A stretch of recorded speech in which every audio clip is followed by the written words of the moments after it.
The unstoppable middleweight champion Israel Adesanya's journey in the UFC is nothing short of remarkable. In his first 13 bouts, he amassed an impressive 12 wins against only a single loss, a setback that came when he ventured into the light heavyweight division to face Jan Blachowicz in March 2021. While that loss ended his unbeaten streak at that weight class, his middleweight record remained flawless at 12-0. This dominance thrust him into conversations alongside the sport's elite, with many tipping their hats to his name in the same reverent breath as legends like Anderson Silva. From the moment he stepped into the octagon, Adesanya exhibited an unrelenting work ethic, maintaining a taxing schedule that saw him fighting 2, sometimes 3 or 4 times a year. Unlike many fighters who shy away from high-risk challenges or suffer from inactivity, Izzy continually sought out top-tier contenders, defeating the likes of Rob Wilkinson, Marvin Vettori, Brad Tavares, Derek Brunson, and the revered Anderson Silva. This relentless pace and willingness to face the best elevated him rapidly through the ranks. His title pursuits were equally spectacular.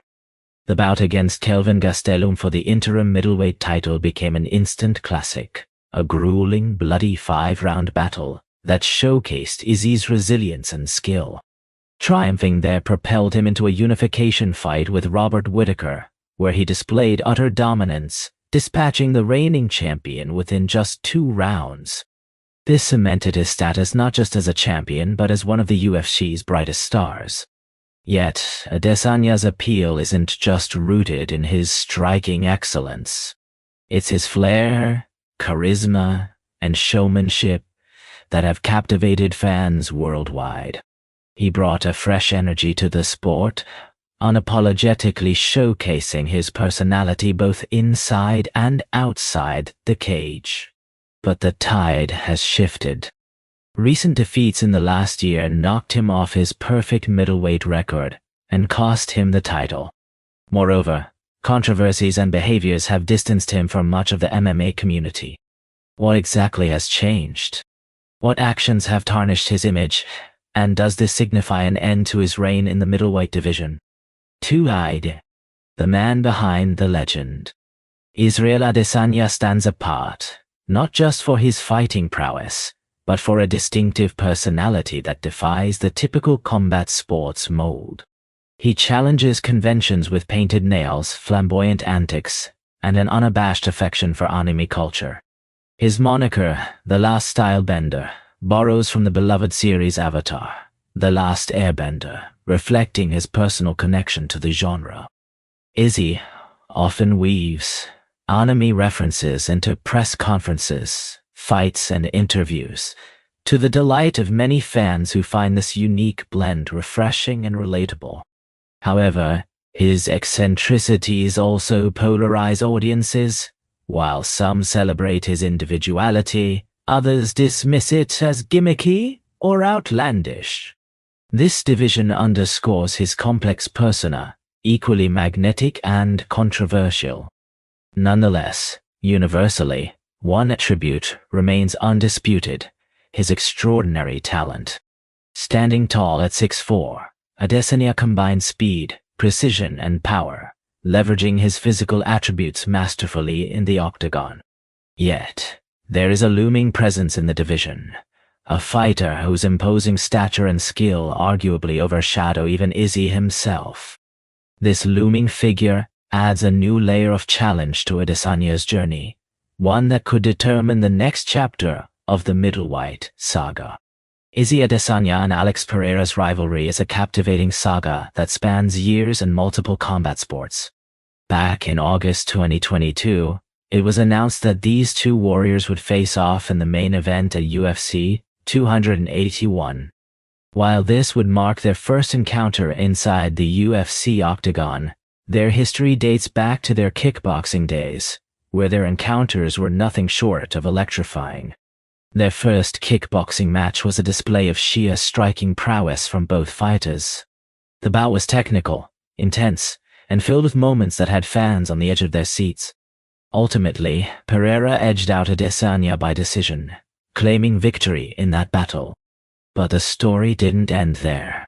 Just a year later, in 2017, the two met again. This time, Izzy seemed ready to rewrite the narrative. He dominated the opening rounds, even rocking Pereira near the end of the second round, nearly ending the fight. However, the tide dramatically turned in the third round. Pereira, seemingly rejuvenated, unleashed a powerful strike about 35 seconds and that knocked Izzy out cold. This shocking moment remains the only time Izzy has ever been rendered unconscious in his fighting career, leaving his record against Pereira at a daunting 0-2. Fast forward 5 years, and the two clashed for the first time in the UFC. The fight felt eerily reminiscent of their second kickboxing bout. At the close of the first round, Izzy landed a massive right hand that left Pereira vulnerable, only to be rescued by the bell. But Alex bounced back in the second round, fighting with resilience and tenacity for the next 3 rounds. Heading into the 5th round, Pereira was trailing on the scorecards. His corner urged him to finish the fight, and true to their words, 2 minutes into the round, Pereira delivered a fight-ending strike. Though Izzy felt he might have continued, he embraced the defeat with grace and insight, reflecting on the fight's close moments and congratulating the new champion. As their contested battles unfolded, many began to view Pereira as Izzy's ultimate challenge, something akin to a boogeyman. Having been defeated twice in kickboxing and once in the UFC, doubts lingered about Izzy's chances in their rematch. Beyond the physical test, this fight carried a profound psychological weight. Yet, despite the setbacks, Izzy's confidence never wavered. He consistently voiced his belief in a future victory, unwavering in his conviction that he was the better fighter. Then came April 2023, the pivotal moment everyone had anticipated. In the UFC octagon once again, Adesanya and Pereira prepared to face off. The stakes had never been higher, the pressure mounting with every passing second. This was more than just another fight. It was Izzy's moment of redemption, a chance to rewrite the story, and finally overcome the man who had haunted his career. If Izzy lost now, it wouldn't just be a failure to reclaim his title. It would mean accepting that Pereira was simply the superior fighter. The fight began with Alex quickly targeting Izzy's legs, chopping away with powerful kicks. The first round was tight, but as the battle progressed into the second, those relentless leg kicks started wearing Izzy down. After striking yet another debilitating blow, Izzy's leg buckled, and Alex seized the moment, moving in for the finish. He unleashed a furious barrage of strikes, forcing Izzy to retreat into a defensive shell. However, in the heat of his assault, Pereira left himself dangerously exposed. Seizing the opportunity, Izzy stunned everyone by proving all his doubters wrong with a spectacular counterattack. Izzy's mental strength in this fight was nothing short of incredible. Imagine entering a match where so many expect you to be defeated, haunted by the memory of 3 prior losses, including 2 knockouts, and instead, rising with confidence to silence every skeptic with a stunning knockout victory. Reflecting on the rivalry, Izzy recalls a haunting moment from their first encounter in Brazil. After he knocked me out, his son came into the ring and just lay there next to me. I thought, you little kid, I'll whoop your ass if your dad doesn't do it for you.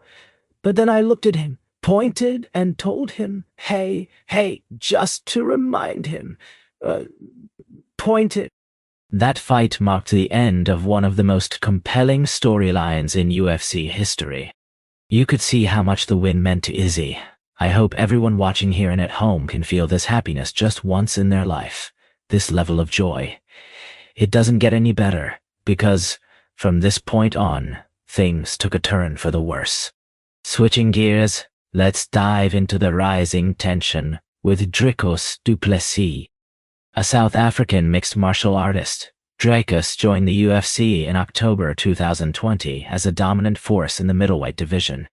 His impressive streak caught Izzy's attention, But it wasn't just his victories. It was what Dricus was saying that sparked controversy. Dricus boldly declared his ambitions. I'm gonna jump a few spots to get into that top 20 and start making my way to the title because that's what I want within the next 2 years. I want to be the first real African, jam-trained, born and bred in Africa champion. As far as I know, those belts never went to Africa. They went to America and New Zealand. I'm bringing the belt to Africa. I am the African fighter in the UFC. Izzy took offense to these words, feeling that Dricus was implying he wasn't a true African.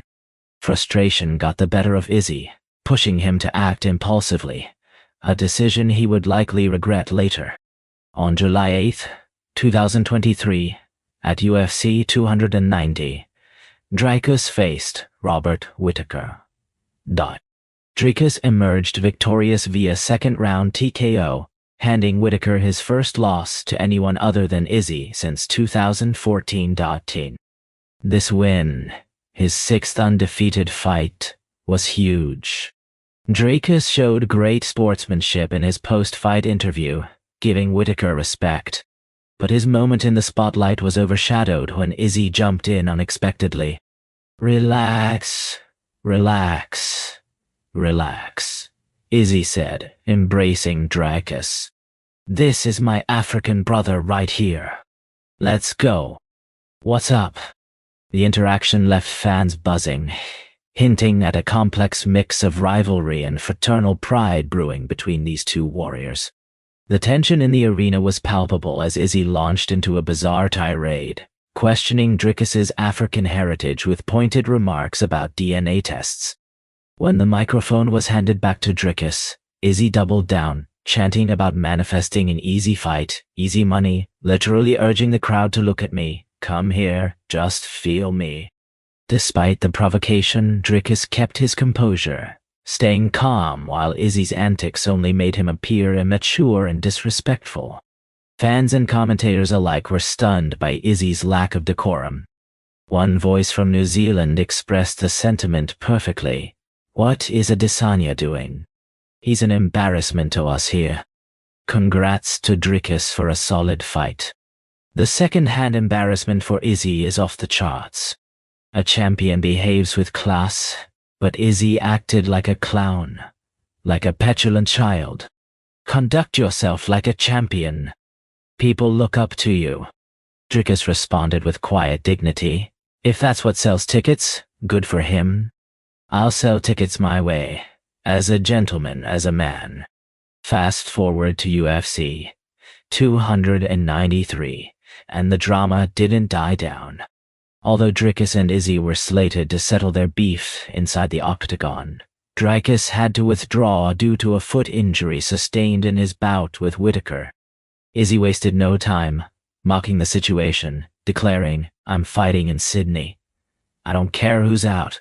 Dricus is off, Strickland is in."